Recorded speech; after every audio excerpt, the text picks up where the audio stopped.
ছোট থেকে যদি একসাথে দুই বন্ধু মানুষ হয়, দুষ্টামো ইয়ারকি ফাজলামো হয় কিনা? কথা কয় না, হয় কিনা? আমার বন্ধুগণ খেয়াল করে দেখবেন, একটা উদাহরণ দিই।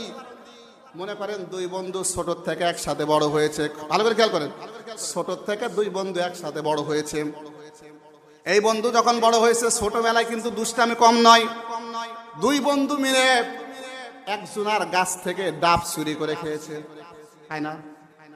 খায় না? বন্ধু বান্ধব একটা হলে হয় না ভাইজান? হয় কিনা?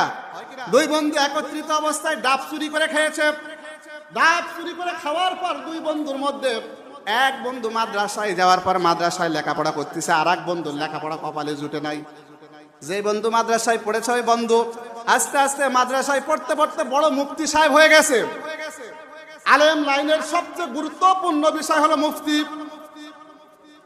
আমার বন্ধুগণ, এই মুফতি সাহেব 20 বছর পরে এলাকায় যখন আসছে, আসার পরে যখন বন্ধুর সাথে দেখা হয়েছে, দুনিয়ার সকলেও মুফতি সাহেব বললে বন্ধু কিন্তু মুফতি সাহেব বলবে না। কথা বলেন ঠিক কিনা? ছোট থেকে যদি একসাথে দুই বন্ধু মানুষ হয়, দুষ্টামো ইয়ারকি ফাজলামো হয় কিনা? কথা কয় না, হয় কিনা? আমার বন্ধুগণ খেয়াল করে দেখবেন, একটা উদাহরণ দিই।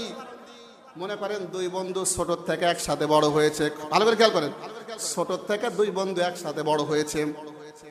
এই বন্ধু যখন বড় হয়েছে, ছোটবেলায় কিন্তু দুষ্টামি কম নয়। দুই বন্ধু মিলে একজনার গাছ থেকে ডাব চুরি করে খেয়েছে। খায় না? খায় না? বন্ধু বান্ধব একটা হলে হয় না ভাইজান? হয় কিনা? দুই বন্ধু একত্রিত অবস্থায় ডাব চুরি করে খেয়েছে। ডাব চুরি করে খাওয়ার পর দুই বন্ধুর মধ্যে এক বন্ধু মাদ্রাসায় যাওয়ার পর মাদ্রাসায় লেখাপড়া করতেছে, আর এক বন্ধুর লেখাপড়া কপালে জুটে নাই। যে বন্ধু মাদ্রাসায় পড়েছে ওই বন্ধু আস্তে আস্তে মাদ্রাসায় পড়তে পড়তে বড় মুফতি সাহেব হয়ে গেছে। আলেম লাইনের সবচেয়ে গুরুত্বপূর্ণ বিষয় হলো মুফতি।